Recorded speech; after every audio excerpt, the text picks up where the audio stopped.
স্বাগত খেলা যোগে আপনাদের সাথে আছি খালিদ জামিল। ডট বল খেলা যাবে না, স্ট্রাইক রোটেট করে খেলার কোনো বিকল্প নাই। টাইগাররা সিরিজ বাঁচাতে মরিয়া। পেসার তানজিম হাসান সাকিব বলছেন প্রিয় ফরম্যাট ওডিআইতে এমন পারফরমেন্স তারাও মেনে নিতে পারছেন না।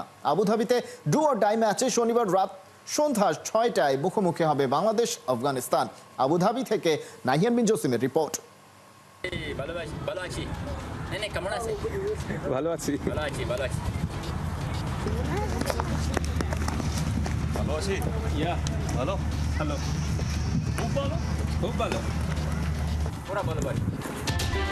বাংলাদেশকে প্রথম ওয়ানডেতে হারিয়ে রীতিমতো চিল মোডে আছেন রহমানুল্লাহ গুরবাজ। বাংলাদেশি সাংবাদিকদের দেখে বাংলাতেই খোঁজ খবর নিলেন। শুধু গুরবাজ না, আত্মবিশ্বাসের তুঙ্গে পুরো আফগান দল। বাংলাদেশ দলের জন্য ডু অর ডাই ম্যাচ। এই ম্যাচটা হেরে গেলেই বাংলাদেশের সিরিজটা হাতছাড়া হয়ে যাবে একটা ম্যাচ আগেই। নিঃসন্দেহে এমন একটা গুরুত্বপূর্ণ ম্যাচের আগে বাংলাদেশের স্বস্তিতে থাকার কথা নয়। ঠিক কি স্ট্র্যাটেজিতে বা কি প্ল্যানিং আসলে বাংলাদেশ দল আগাচ্ছে? এই ইউএইতেই বাংলাদেশ সবশেষ যে সিরিজটা আসলে আফগানিস্তানের বিপক্ষে ওয়ানডে সিরিজটা খেলেছিল সেখানে হারতে হয়েছিল। এবারও কি আসলে সেই পরিণতিটা ঘটতে পারে?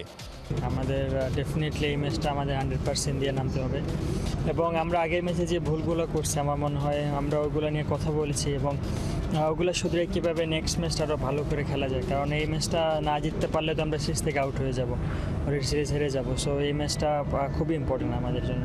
আপাতত একদমই স্বস্তি নেই বাংলাদেশ শিবিরে। তারপরও দ্বিতীয় ওয়ানডের আগে অন্তত একটা স্বস্তির খবর মিলেছে। ভিসা জটিলতা কেটে গেছে ওপেনার নাইম শেখের।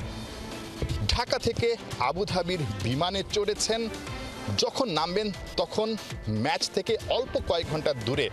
ঠিক এই সময়টায় নাইম শেখকে খেলানো হবে কিনা সেটা নিয়েও কিন্তু ভাবনার বিষয় আছে।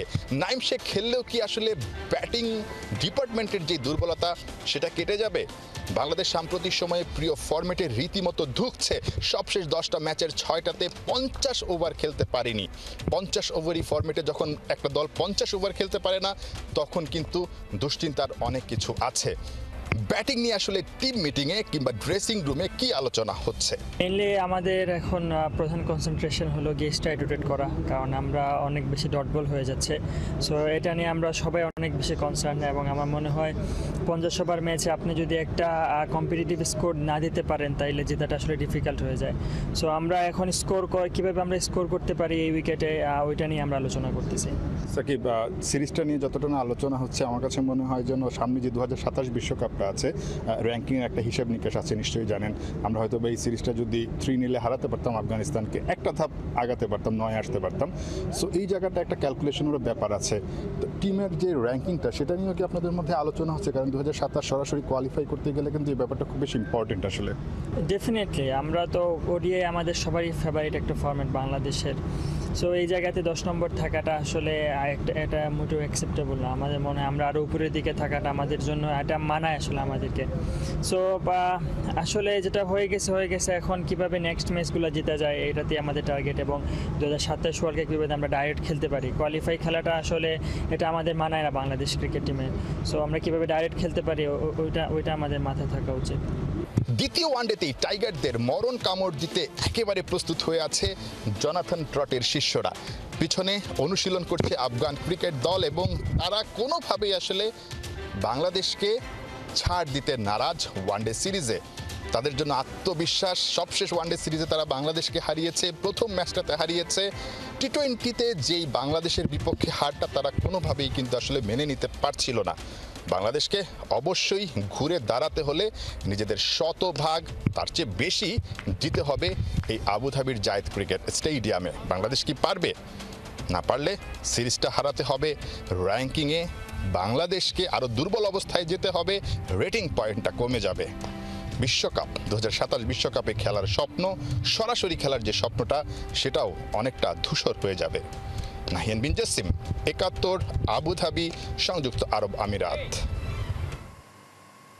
নারী বিশ্বকাপে বোলিং দাপট ধরে রেখেছে বাংলাদেশ। এবার নিউজিল্যান্ডের বিপক্ষে আগ্রাসী বোলিং ডিসপ্লে দেখালেন রাবেয়া ফাহিমারা। গুয়াহাটিতে বিশ্বকাপে নিজেদের তৃতীয় ম্যাচে কিউইদের 9 উইকেট তুলে নেয় বাংলাদেশ, যেখানে রাবেয়া একাই পকেটে পড়েন 3টা। নিউজিল্যান্ডের বিপক্ষে বাংলাদেশের আগ্রাসী বোলিংয়ের বিস্তারিত পার্থ বণিকের কাছে। পেছনে উইকেট ছিন্ন ভিন্ন, সামনেও একই দৃশ্য।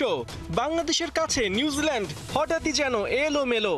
নারী বিশ্বকাপে গুয়াহাটিতে এভাবেই উড়েছে বাংলাদেশ দল, কখনো রাবেয়া কখনো ফাহিমা।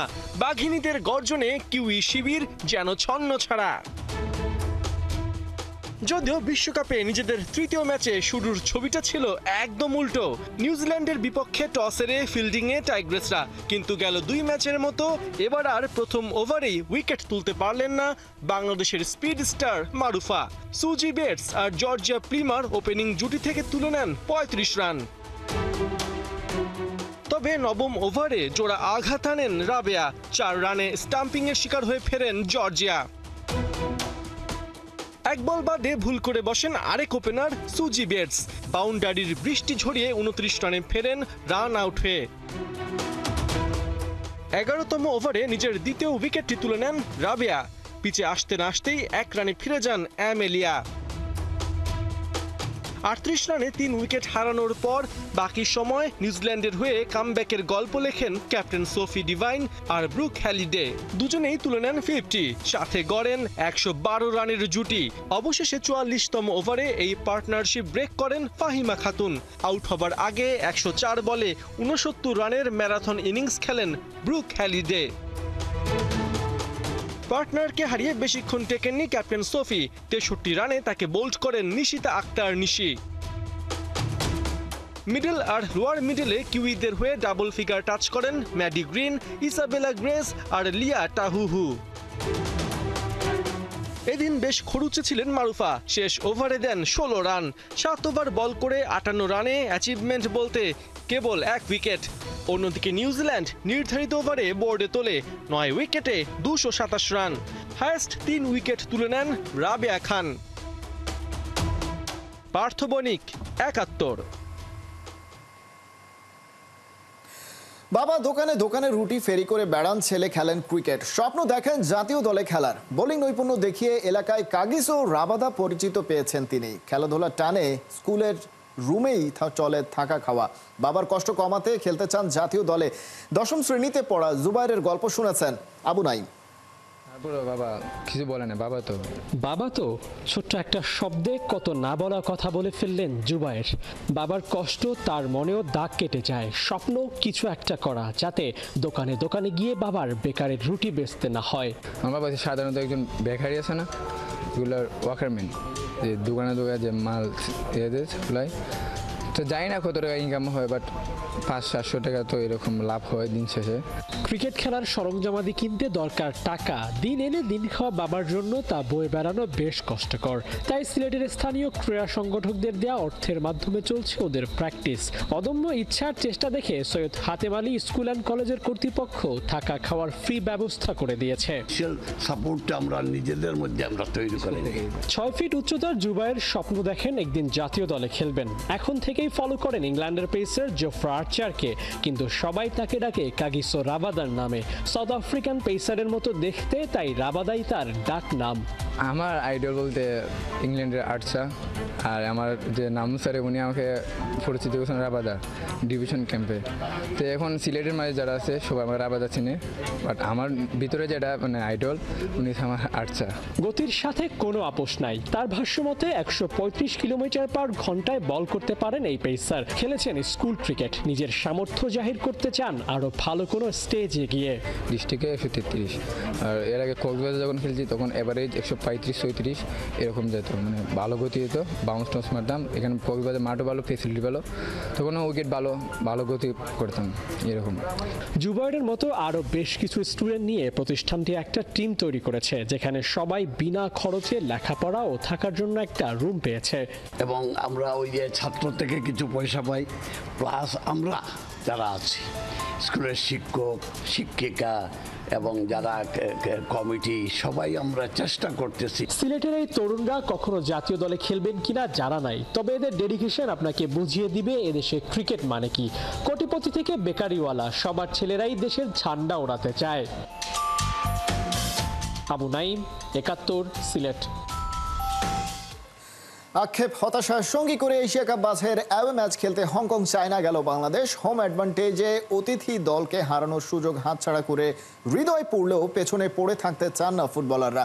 এখনও আশা ফুরিয়ে যায়নি বলছেন অধিনায়ক জামাল ভুঁইয়া। ফেয়ারলেস ফুটবল খেলে এশিয়ান কাপের মূল পর্বে খেলার চ্যালেঞ্জ লাল সবুজদের। হাসান সজীবের রিপোর্ট। হাড়ের ক্ষত এখনো শুকোয়নি, কিন্তু তাই বলে তো আর ভক্তদের আবদার মাটিতে ফেলা যায় না। এজন্যই বুঝি হামজা চৌধুরীকে বলা হয় মাটির মানুষ। মলিন মুখে দেশ ছাড়ছে ফুটবলাররা, অথচ এই দৃশ্যপটটা ভিন্ন হতে পারত। ড্র নিয়ে মাঠ ছাড়তে পারত বাংলাদেশ, তাতে অন্তত বেঁচে থাকতো আশা। এত সুন্দর কামব্যাক করেও তারপরে পয়েন্ট ধরে রাখতে পারিনি, সেটা আসলে একটা দুঃখ বলেন কষ্ট বলেন সবারই আছে। হোপফুলি আমাদের যে চেষ্টাটা ছিল উইন করার জন্য, সেই উইন করার চেষ্টা না করে যদি আমি যেটা নিজের ব্যক্তিগত এটা যদি মনে করি যে যদি আমরা কালকে 1 পয়েন্টের জন্য চেষ্টা করতাম তাহলে হয়তো 1 পয়েন্ট পেতাম। কাপ্তান জামাল ভুঁইয়াও মানছেন একই কথা। শেষ সময় গোল খাওয়া যেন অভ্যাসে পরিণত হয়েছে লাল সবুজদের। এই টিমের একটা হিস্টোরি আছে, তা আমরা লাস্ট গোল কনসিভ করি। ম্যাচের আগে আমরা আলাপ করছি, মানে ফুল ম্যাচ ফোকাস থাকতে হবে। আর আমি প্রেস কনফারেন্সে বলছি, আমরা যদি জিততে চাই ও পয়েন্ট নিতে চাই, we have to play 95 minutes, মানে ফুল ফোকাস, কিন্তু আমরা এটা করতে পারি না।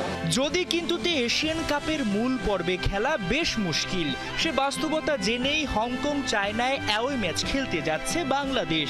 যদিও এখনই হাল ছেড়ে দিতে নারাজ কাপ্তান জামাল ভুঁইয়া। বাকি 3 ম্যাচে জয় নিয়ে টুর্নামেন্টে টিকে থাকার করবেন সর্বোচ্চটুকু চেষ্টা। 1 পয়েন্ট লস করলে তাহলে আমরা আউট, সো 3টা ম্যাচ জিততে হবে। সমর্থকদের উদ্দেশ্যে কি বলবেন দেশ ছাড়ার আগে? না, আমি সাপোর্টার ফ্যান্সদের জন্য আমি বলবো থ্যাংক ইউ।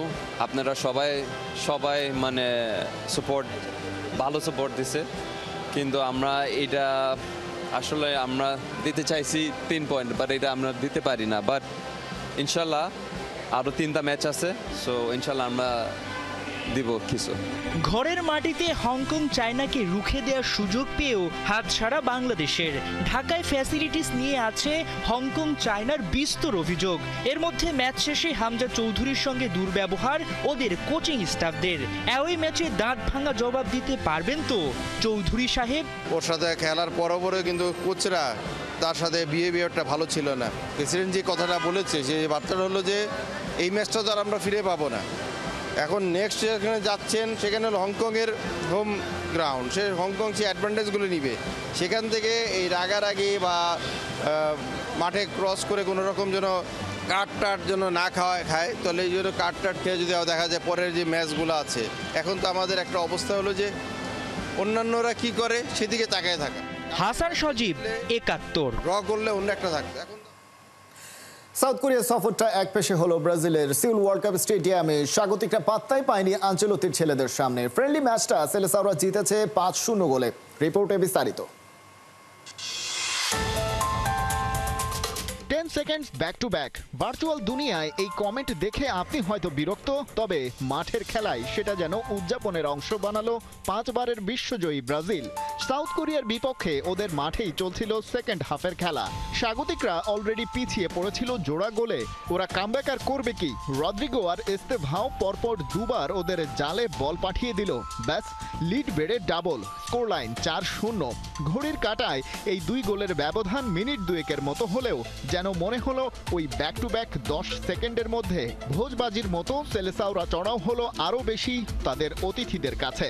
গেস্টদের এমন আচরণ পেয়ে খেইহারা কোরিয়ানরা। সিউলের ওয়ার্ল্ড কাপ স্টেডিয়ামের মাঠে এদিন ফার্স্ট হাফেই যদিও সাউথ কোরিয়ানদের কোমর ভেঙে দিয়েছিল ব্রাজিলিয়ানরা। আঞ্চেলোত্তির দলটাকে এদিন প্রথম থেকেই মনে হয়েছিল গোল করতে মরিয়া। দারুণ অ্যাটাকিং আর ছন্দময়, নিখুঁত সব চোখ জোড়ানো পাসিং আর সেই সাথে সফল ড্রিবলিং থেকে ট্যাকেল, কি নেই এই ব্রাজিল দলে। তবে দুর্বল প্রতিপক্ষকে পেয়েই ব্যাপারটা ঘটেছে কিনা তা তো বোঝা যাবে আসন্ন বিশ্বকাপেই। ওয়ার্ল্ড কাপের কথা থাক, ম্যাচে ফেরা যাক।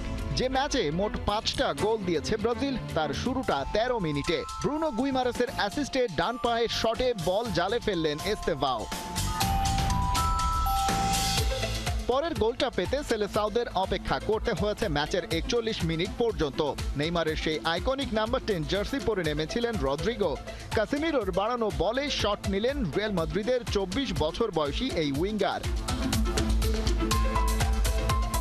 বিরতি থেকে ফিরে আরও 2 গোলে পিছিয়ে পড়া সাউথ কোরিয়ার কফিনে শেষ পেরেকটা ঠুকে দেন খোদ ভিনিসিয়াস জুনিয়র। 77 মিনিটে সাউথ কোরিয়ান গোলকিপার হিয়ন ওজোকে 1-to-1 পজিশনে পেয়ে গেলেন আঞ্চেলোত্তির তুরুপের তাস এই রিয়াল অ্যাটাকার। ডিফেন্স লাইনের দুজনকে প্রথমে ঘোল খাওয়ালেন, তারপর গোল খাওয়ালেন।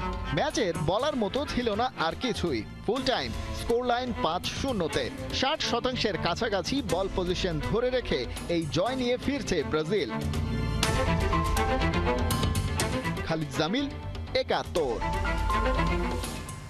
এই ছিল এখনকার খেলা যোগে। সরাসরি সংবাদ অনুষ্ঠান দেখতে চোখ রাখুন 71-এর ফেসবুক পেজে এবং সাবস্ক্রাইব করুন 71-এর ইউটিউব চ্যানেল। 71-এর সাথেই থাকুন।